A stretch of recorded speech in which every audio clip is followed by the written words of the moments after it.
The Love Life and Lose Weight podcast will teach you the art and science of changing your habits around food. If you know what to do, but can't figure out why you're just not doing it, this is the right podcast for you. I'm your host, Advanced Certified Weight and Life Coach Heather Beardsley. I've helped hundreds of women just like you figure out how to think and eat like a normal eater, lose weight, and love life on the journey to goal weight and beyond. Hey, welcome to episode 76, the first of our spring season here in 2025. Today, I'm going to talk to you about fueling your workouts and why it's super important for especially perimenopausal and postmenopausal women. I learned a lot on this topic recently, and it's actually informed changes in the way that I coach my clients. My clients, for the most part, come to me in a state of what's called low energy availability.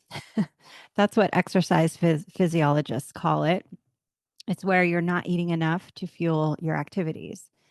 And this is a common term for athletes. Now, you may not be an athlete, but if you think about the concept, you can see why trying to lose weight will put you in a state of low energy availability because, our concept of how to lose weight, depending on which which school of thought you ascribe to, generally seems to be, you need to be in a caloric deficit, so not quite eating as much in calories as you're expending will create that deficit, which then sort of triggers the body to burn fat for fuel. But as we all know, in the new age of information where science is readily available, we can look things up, and we're becoming sort of our own experts in as exercise physiology and weight loss and weight management science.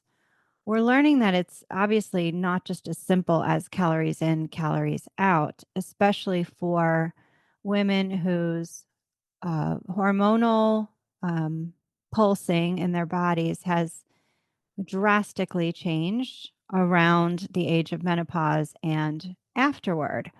So, in research that's been done specifically on perimenopausal and postmenopausal women, we have learned that there are many differences in how bodies of women at this age, where hormones drastically change, creates different circumstances for us to take into consideration. And this is important because a lot of us who've been trying to optimize our weight, reach our goal weight, we've been after it for a long time. The prevailing advice has always come from studies on men. And in fact, Stacey Sims talks about this in her books, Roar, and her other book, Next Level, that women are not small men. We are completely different, and our physiology and our metabolic processes are inherently different because of our different hormones that we have in our bodies. So a lot of the advice that you have extrapolated from the research, from the advice, even from professionals right now, prominent professionals in the field, just know that it comes from probably mostly advice for men. And for you, not only as a woman in general, but in particular, if you are perimenopausal or postmenopausal, there are some deviations to that advice. And one of those deviations that I want to talk to you about today is the importance of fueling your workouts. So let's go there. The traditional approach, I think that myself and all of you have thought about, is if you are moving and you're exercising as a complement to your weight loss goals, we are thinking about it in terms of, okay, well, that's an energy output. right? That's over and above the energy that my body just expends to do its normal body things. So if I eat before I work out, then I don't give my body a reason to burn fat so I can lose weight. So I'd like to come into my movement, my exercise fasted. In other words, I'd like to hold off my eating until after I've done my workout. And that sort of forces the body to go into fat burning mode. But we know that that's not really how it works, just in general. That's not a correct characterization, whether you're a man or a woman. So, exercise is a physiological stress, and you will have a hormonal stress response as well, and a nervous system stress response. It's supposed to be that way. We need to stress the body in order to trigger the body to build muscle, improve cardiovascular response, all of those things. And so that is what we're looking for. Nothing's gone wrong with stressing the body. But if you're looking at how fat loss works, it doesn't really happen in the time that you are working out, right? Your body is expending energy and it's using fuel so that it can perform the movements that you are asking your body to do, whatever the exercise is. So it would not be burning fat at that time. It has energy needs and it figures out how to meet them no matter whether you have eaten or not eaten. Okay. And that's true for men and women. And just generally, fat loss, losing fat will happen in a body usually overnight, right? When the conditions in your daytime are set up where you're not under undue stress, right? Your most of your caloric needs have been met. Yeah, and it's okay if you have a caloric deficit. And then we look at like, okay, so how is fat loss optimized? Well, it's optimized for sure if you're eating whole foods, right? Not processed foods, less sugar. If your hormones are relatively balanced, if your stress is balanced, if you have enough sleep, all of these ancillary factors all come in and they play a part in this whole result that we're looking for, which is consistent fat loss. If you have good supporting inputs like that, then, you'll tend to see consistent fat loss overnight in general. So now let's look at specifically the perimenopausal or postmenopausal woman. And I'm going to refer you back to Stacy Sims' book, Next Level. It's called Next Level, Your Guide to Kicking Ass, Feeling Great, and Crushing Goals Through Menopause and Beyond. So Stacy has a PhD, I believe, in exercise physiology. She knows her stuff. She's an expert. She's been um, a an athlete her whole life, and she trains and coaches athletes on optimizing their performance. So she's studied the female body and its differences in men in performance at all ages, not just perimenopausal and postmenopausal.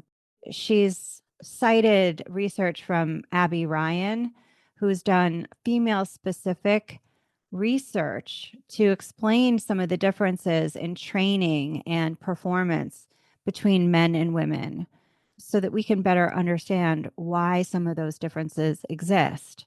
And when we know why they exist, then we can find workarounds and find ways to, increase our performance and feel really good when we're having exercise as part of our lives.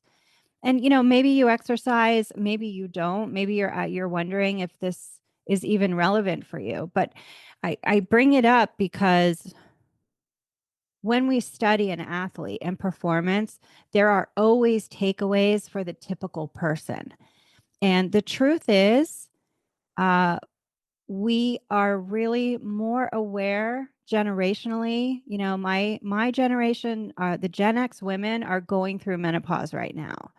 And I don't know if you're aware, but if you go out there on social media, there is a whole revolution happening where Gen X women are decidedly not going into this phase willing to feel like shit and feel sort of out of control with our bodies the way that previous generations have had to suffer through. We're talking about it. We have experts in the field who are amazing. There's many. Maybe I'll put some in the show notes in case you want to look up their work or just follow them on social media. But they are trailblazing this whole subset of, which is really kind of the second adolescence. Massive changes happen all at once in the menopausal woman. For some of us, like myself, those changes can take a decade before they really ramp up and lead to menopause. For others, it could just be, 12 months and then you're in menopause.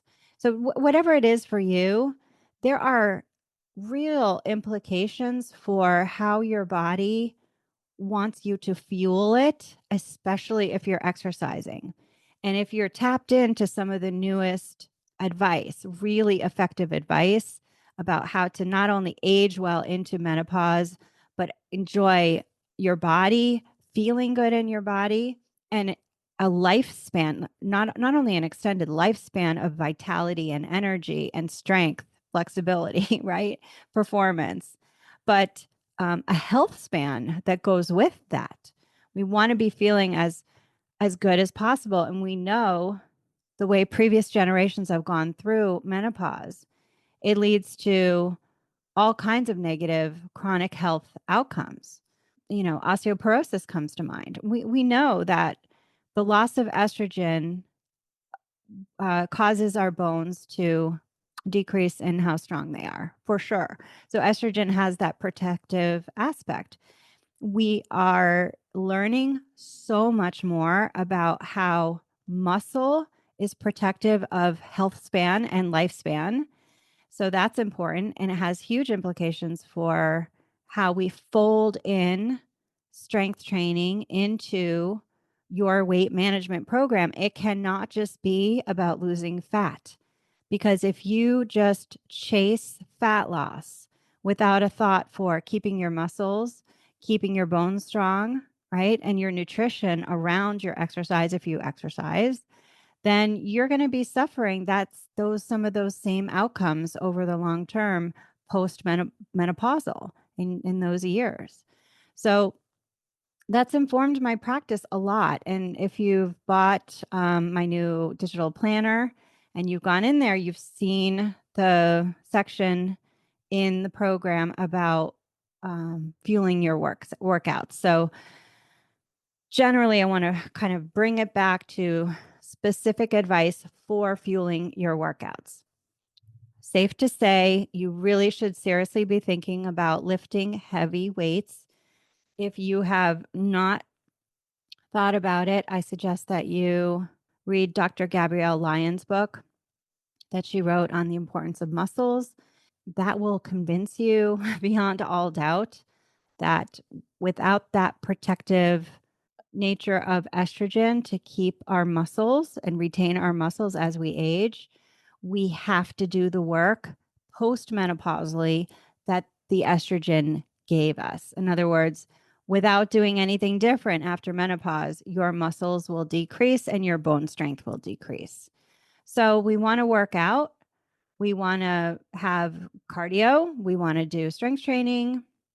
Those things are still important, but we can't think about that expenditure of energy when we exercise the same way that we used to think about it when we would think about decreasing calories to try to lose weight.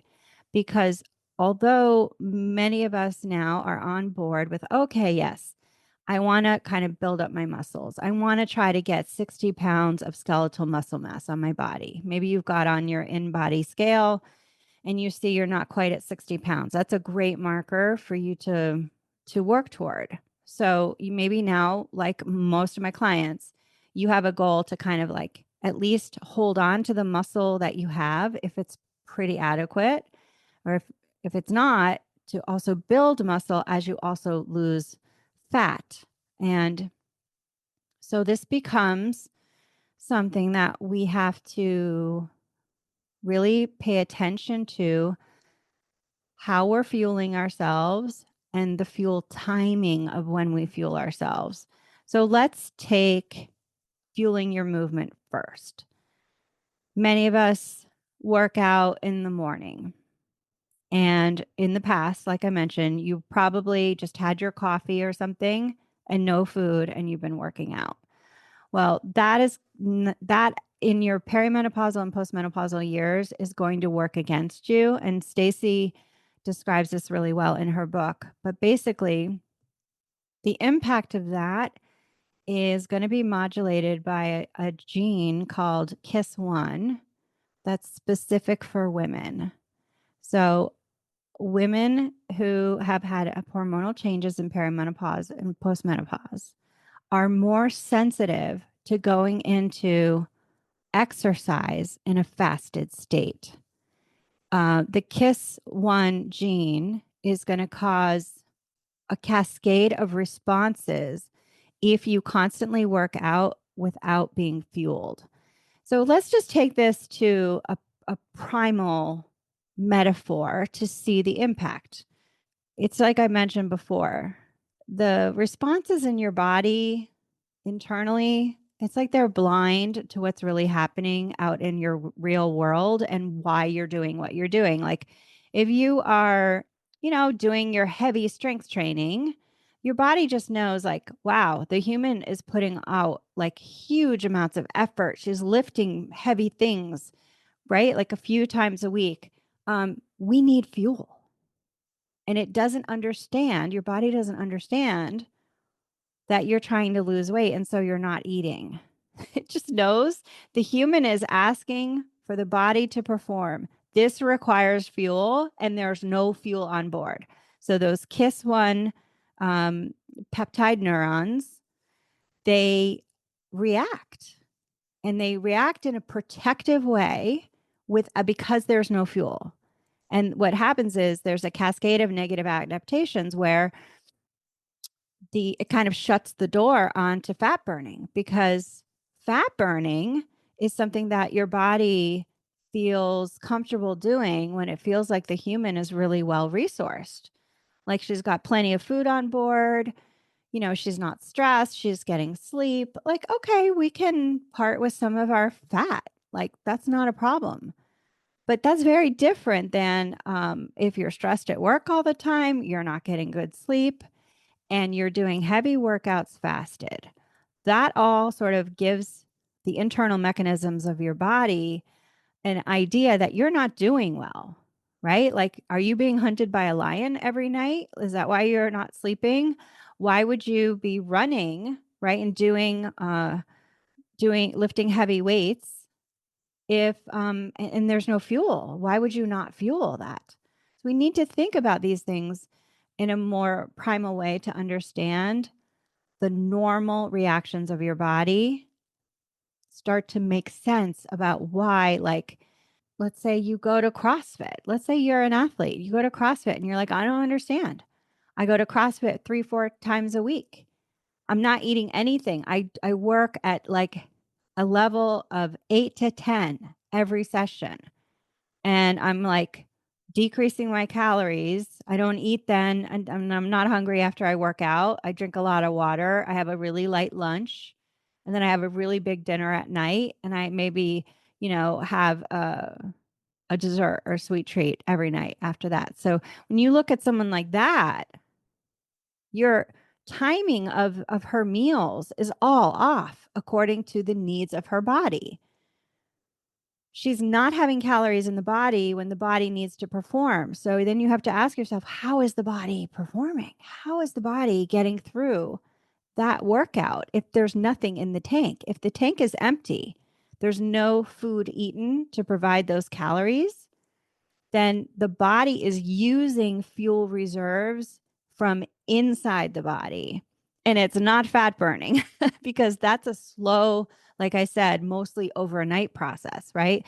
Yes, you can burn some fat as you do long cardio and stuff like that, right? But real high intensity stuff is going to be mostly from stored glycogen in the liver and the muscles. And also, it's going to come from your body tearing down the muscles you have. It takes 3 minutes for your body to liquefy the muscle you have and use that for instant fuel. It takes 5 hours for your body to like do a nice fat burning session overnight.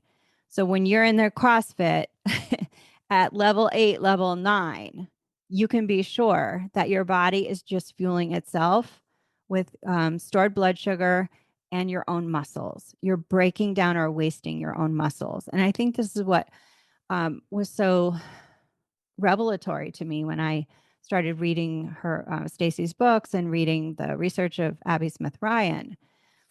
So it's a misunderstanding of how different fueling systems in your body work depending on the inputs around how you fuel, your perceived effort, and after fueling. And then in general, the timing of your meals throughout your day. So here's some good takeaways from Dr. Sims in terms of fueling yourself. So when you're going into your movement fasted, there are those negative adaptations that happen, which is decreased thyroid function. Your thyroid, which is your master energy controller for your whole body, your thyroid slows down. It slows everything down, and it should, right? It's like there's no fuel on board. Why would we burn a bunch of fuel if we don't sense that there's any coming in? Okay. Your metabolic rate will slow down. And then those KISS peptide neurons will cause increased appetite. So increased ghrelin, which is your hunger hormone. And like I mentioned with that example of the CrossFit woman, right, who's working out fasted, you're going to have muscle wasting. And you're going to lose some of that muscle mass because you haven't properly fueled. The other thing that happens is you have less satiety. So if you think about it, remember the body is always trying to ensure your survival. So if it sees that you are moving intensely and you don't have fuel, it wants to properly motivate the human to go further and longer to get more fuel. Maybe it thinks, well, you've got to hunt or gather like for an additional 10 miles. Maybe that's why she's not eating. So your body is going to ramp down your leptin, meaning your satiety hormone is going to be decreased, leaving you, even after you eat, less sated by the food that you eat. Right? You're just going to be looking for more food, looking for more food. And that's how a human should work when it has that low energy availability, not enough fuel at the right times for what you're doing. Okay. So that's all of this. Many of us, most of us have done because of a misunderstanding in how the fuel systems and energy expenditure systems of our body work together in concert with each other. Okay. So the fasted workouts, especially for perimenopausal and postmenopausal women, can lead to increased stress, poor recovery, heightened cravings, and making weight loss feel even harder. Of course, think about the CrossFit woman. She's frustrated. She's like, how is this even possible that I'm not losing weight? Well, it's because she's breaking down her muscle to fuel those workouts because she hasn't eaten. And then overnight, instead of fat burning, her body is spending all of that energy rebuilding the muscle that she used to fuel her workouts. And that's what's happening. The other thing that can happen is that you can experience sleep disruption, increased inflammation, decreased health in your gut, because hard workouts, what they do is, like, again, think primally. A CrossFit workout at perceived exertion of 8 to 10, the body perceives as maybe she's being chased by a lion, right? That's a stress response, and it's going to take all the blood flow away from your gut and your stomach, your digestion. It's going to bring all that energy reserves to your limbs so you can run, and your muscles so you can fight if you need to outrun the stress. And so for the time that you're working out, especially fasted, right? Your gut is not experiencing the normal metabolic flow that it does when you're not under stress.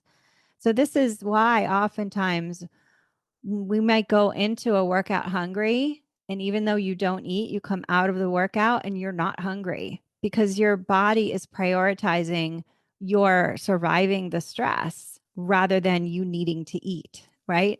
You running from the lion is not the time for you to feed. It takes a while for you to get your hunger back after that. And that's very normal too. That's just always going to be part of, a properly stressful workout. But that's why your gut can take a hit, your gut health can take a hit, and that can create inflammation as well. We've got to figure out what to do. The first thing to do, if you recognize yourself in any of this, or even if you're not even moving yet, but you want to start and you want to be able to like support your body to set yourself up for not only good performance, feeling good while you move, but give your internal body good signals that you're properly fueled but not so much that you interrupt your fat burning, right? Which is probably primary for you. For most of my clients, it's fat burning that's primary. And then the secondary goal is to build some muscle or at least retain as much as we possibly can as we lose weight. So we've got to stop going into workouts fasted. So if you have that dynamic, I want you to think about what the pattern is and how you can break it. So if you tend to like get up and go right to the gym and you just have your water or whatever, you've got to figure out, okay, how can I properly fuel myself? I'm going to have to give myself maybe a few minutes or like to prep something and eat something before I get in the car. I have a friend who she kind of preps her pre-workout protein shake the night before and she leaves it in the fridge. And that way she just grabs it out of the fridge when she leaves for the gym. Whatever you need to do, identify your problematic pattern and make a plan to kind of overcome it, or what are the things that you could do. If you've got to get different foods based on some of the examples I give you for how to properly fuel yourself, then you've got to start to put those on your shopping list each and every week, right? Maybe you're going to eat a hard boiled egg and a piece of cheese or half an orange, something like that. Well, you want to put those on the list and you want to remind yourself to make a dozen hard boiled eggs at the start of each week. Maybe you'll even pre-peel them so it's easy. Okay. So make a plan for that. Hey, it's Heather. Let's pause here for a second because I want to tell you something important. I know you don't need more willpower. You need a better system. That's why I created the Follow Through Planner. It's a digital planner designed for women like you who are ready to get out of all or nothing mindset, diet mentality, and start making real sustainable progress through the work on habit change. Inside the Follow Through Digital Planner, you'll find the tools that I use with my coaching clients to help you plan your week, your days, and stay focused on what matters and really get in practice actually following through without the guilt or burnout. If you're curious about what's inside the Follow Through Planner, visit hbeardsley.com/planner. That's HBEARDSLEY.com/planner to learn more. And if you sign up to be a VIP subscriber, you get 15% off. So now you've got to internalize how you're doing things differently based on the advice here. So you've got to prioritize like, hey, I'm going to change how I think about fueling myself and the movement that I do. So maybe that sounds something like this. Let me see if I can just riff on it.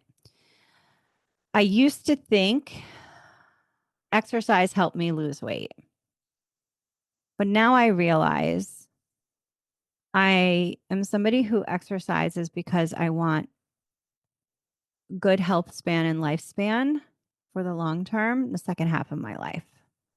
And that's why I do that. And that is just as good, like strength hygiene or cardio hygiene, as I give my daily oral hygiene, right? It's becoming part of my life, and it can absolutely be a complement to my weight goals that I primarily meet with my nutrition timing. Okay. Something like that. You might want to play with a few sentences, like uh, convincing yourself of, like, here's what I want, and this is how I want to think about it. Right. So I used to think I would lose fat the longer I did cardio. But now I know I really want to focus on less cardio, less chronic cardio, and I want to do more strength training and maybe one longer cardio per week and some shorter walks, something like that. And for every time I ask myself to move more than 20 minutes, I want to properly fuel my movement. So I can set my body up with the right signals that it's safe to lose fat and that the body is properly fueled enough to build muscle or at least retain the muscle that I have. Okay. So here's the specifics about what to eat and when. It's very simple. You want to eat 100 to 250 calories approximately pre-workout. This is not a lot of food. It's just enough to signal the body that there's fuel on board, and it will turn off those negative adaptations to fasting and working out. So, ideally, it has some protein in there and some carbohydrate. Any fuel is better than no fuel. Okay. Any fuel is better than no fuel. You don't want to be eating too much because you're going to impair your performance with a full belly, right? And you just want to take the edge off that fasted state. That gives your body a signal. There's fuel on board. The human has fuel. Go ahead and perform. It'll help you also feel better in your performance, right? When you're slightly fueled. And then you're going to post workout. That's when you're going to get your protein optimization. So let's say, for example, pre-workout, maybe you do have that hard-boiled egg. That's 6 grams of protein, I think. It's got some fat in there. And then for carbohydrate, maybe you have like a little mandarin orange or something for some whole carbohydrate fruits, right? And some fiber in there.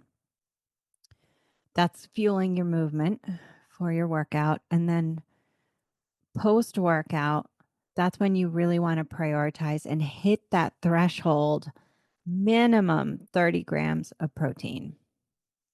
And you need to do this. This is what the science says within 30 minutes of completing a workout. This is different advice than we have heard our whole lives because it's specific for women. Men can wait up to 3 hours to fuel.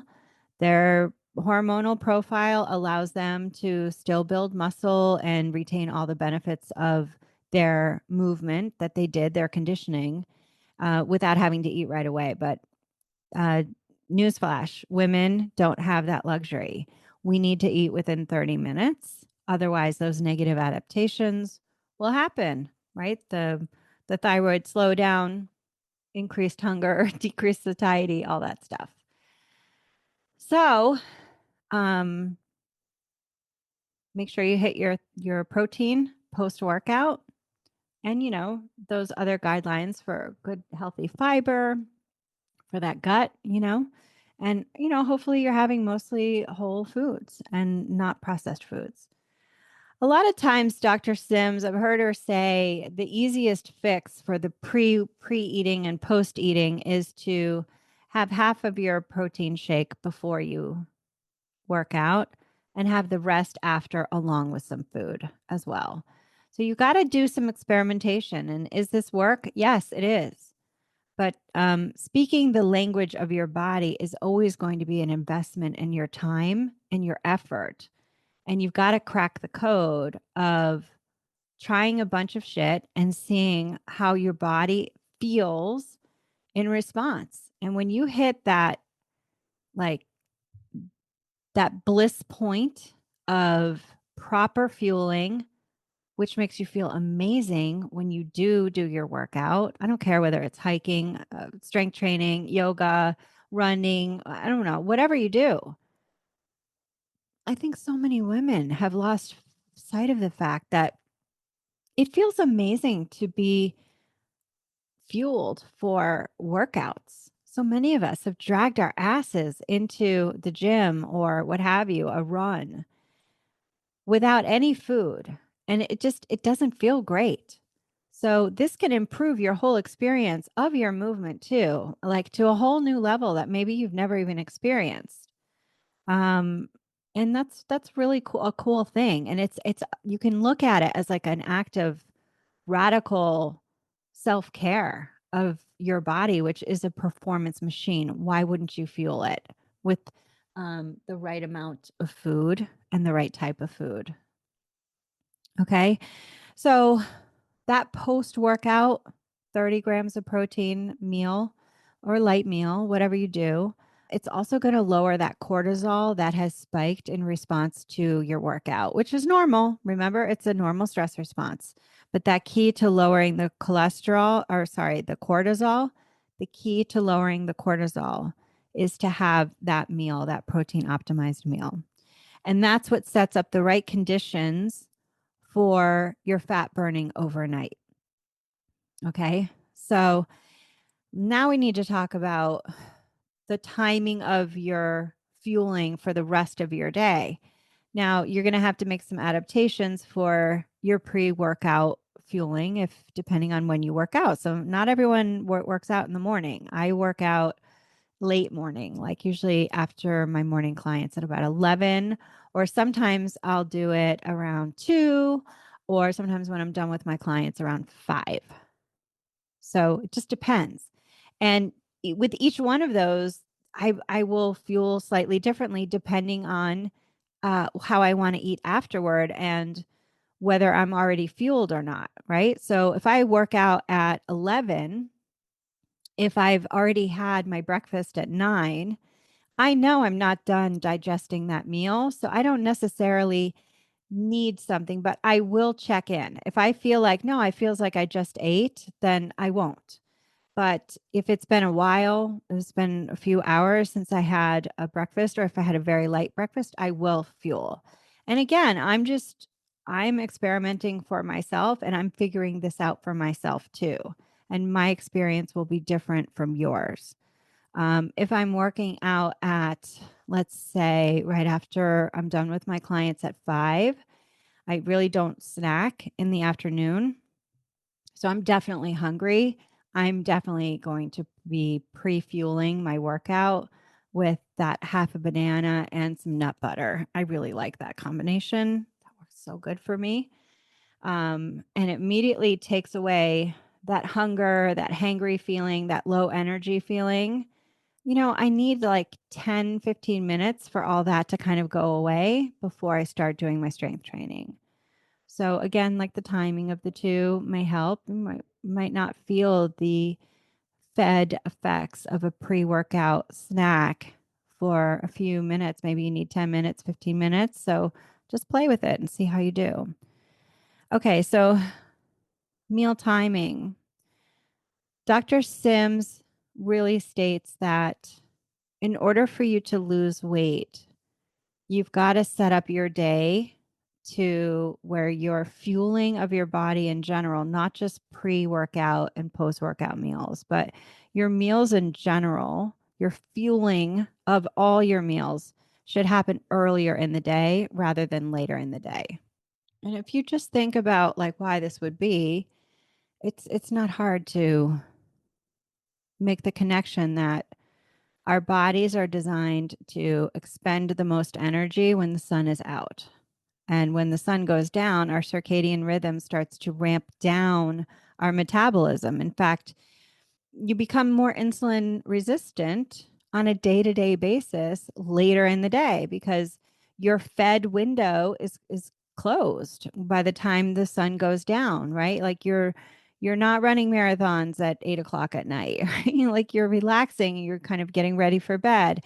The body does not have a need for fuel later in the day.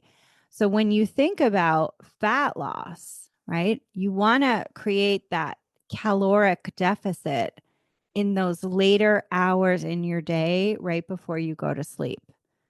And this usually smacks right in the face of what dieters have been doing, right? We withhold calories, we try not to eat, we push past hunger until later in the day when the stresses of the day have built up. And that's when we have most of our calories. That's like ass backward to what our physiology actually needs to consistently lose fat. You need to be fueling earlier, have most of your calories earlier, breakfast, lunch, and then probably a lighter dinner, but enough, right? So that once you've closed the kitchen, I don't know, 6, 7 o'clock at night, it shouldn't be much later than that, depending on when you go to bed. You want to have at least 2 to 3 hours after you've had your meal where you are not eating so that by the time you get to bed, you're hopefully not actively hungry. We don't want you actively hungry, but you want to feel like soon you could be getting hungry. And so that means when you go to bed, your body is going to be mostly fueling itself with your fat because you're not eating food in the form of fuel, right? You're going to be fed with the fat that's on board, and because you have properly fueled your movement, you've got your protein in for the day, right? 30 grams of protein at each meal minimum. Then and you've got your stress under control, right? You're eating whole foods, you're working on decreasing your processed foods and that inflammation that happens, you're having good fiber. All those conditions all set you up to beautifully burn fat overnight and lose weight, even as you fuel your workouts. And that's like the new paradigm that I want you to try to solve that puzzle for each of your days. And it's going to feel weird for you to eat before you work out if you've never done that before, but get a curious mindset about it. Just think to yourself, all right, I'm going to have this half a banana and some nut butter. I'll try it. Sure. Um, what is your workout like? I want you to really think like, how did I feel differently when I did that? And okay, like maybe you run into some challenges like, well, I had the half a banana and the nut butter before I went and did Pilates. And then when I came out, like I just was not hungry at all. I was not hungry for that, protein optimized meal within 30 minutes of working out. Like, how am I going to overcome this? And this is where you need to put your inspector hat on. You need to be a scientist, you need to be a detective, and you need to think about like what would help. How can I do this? Like maybe you're used to having a bigger breakfast. And so that's kind of like creating a problem for pre-fueling your workout 2 hours later. Okay, so let's relook at a big breakfast. Maybe you can have just a portion of your breakfast, a little pre-fuel before you work out. And then because you've had fewer total calories because you've decreased that big breakfast, maybe that will then help set you up for a bigger appetite after you work out. And, have some grace with yourself. Like our physiology needs some time to change and adapt to some of these changing inputs that we are experimenting with. So just have patience with yourself. Okay.